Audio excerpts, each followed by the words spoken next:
Hello bachcho, let's read our question. Our question says that when 50 gram of N2 and 10 gram of H2 are mixed to produce ammonia NH3, the limiting reagent is N2 और H2. हमसे पूछा गया है कि जब ammonia की production हो रही थी तो मैंने 50 ग्राम अपना नाइट्रोजन लिया एंड 10 ग्राम हाइड्रोजन गैस ली, इनको मिक्स किया और उनसे क्या बनाया, मैंने अमोनिया बनाया।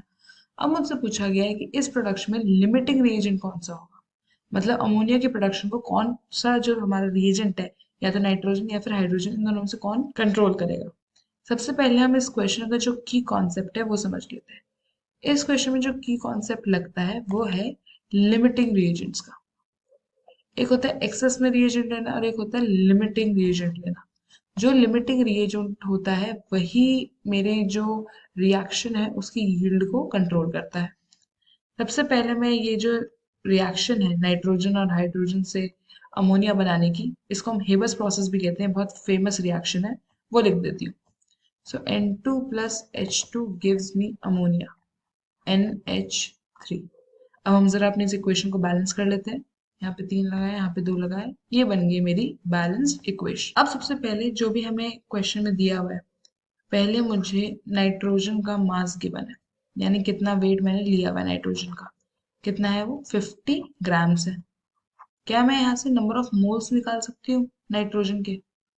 तो यहाँ से जो number of moles of nitrogen आएंगे वो क्या आएंगे, given mass divided by molar mass.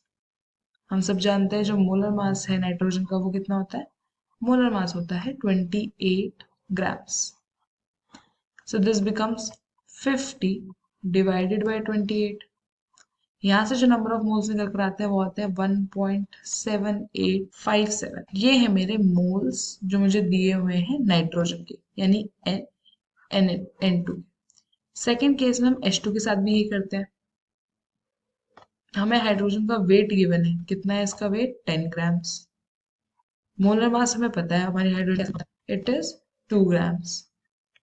यहाँ से मैं number of moles of H2 निकाल लूँ, ये निकल कर आएगा given mass divided by molar mass. This will come out to be 10 divided by 2 is equals to 5 moles। अब जरा हम अपनी ये वाली जो इक्वेशन है उसे फिर से विजिट करेंगे। तो मेरा जो हेबस प्रोसेस की रिएक्शन थी, यानी जो अमोनिया की प्रोडक्शन की रिएक्शन थी, वो कुछ ये थी। 2 मोल ऑफ अमोनिया बन रहे थे। यहां से मैं अगर अपना मोल कॉन्सेप्ट लगाती हूँ तो ये जो रिएक्शन है, जो बैलेंस रिएक्शन है, मुझे ये बताती है कि 1 मोल ऑफ N2 को रिएक्ट करने के लिए कितना चाहिए था, 3 मोल्स ऑफ क्या चाहिए थे, H2 चाहिए थे।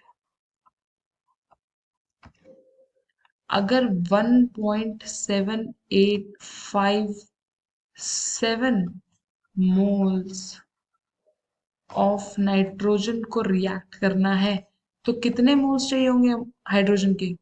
यूनिटरी मेथड लगा देते हैं। So this will be equals to 3 into 1.7857। This will become 5.3571 moles। 1.7857 moles of N2 ammonia नहीं nitrogen requires 5.3571 moles of hydrogen gas to produce ammonia। लेकिन हमारे पास कितने मोल्स हैं, हमें जो गिवन नंबर ऑफ मोल्स हैं हाइड्रोजन के वो कितने हैं, 5, but we have only 5 moles ही दिए हुए हैं। 5 मोल्स ऑफ H2, हमें सिर्फ 5 मोल्स दिए हुए हैं H2 के। देयरफॉर जो लिमिटिंग रिएजेंट हो जाता है वो क्या हो जाता है, हमारा हाइड्रोजन गैस। हमसे यही पूछा गया था कि अगर हमारे पास जितना गिवन हमको है उसमें से आप मुझे लिमिटिंग रिएजेंट बता दीजिए। तो लिमिटिंग रिएजेंट क्या हो गई है, हाइड्रोजन गैस हमारी लिमिटिंग रिएजेंट हो गई है। I hope you understood it well. Best of luck.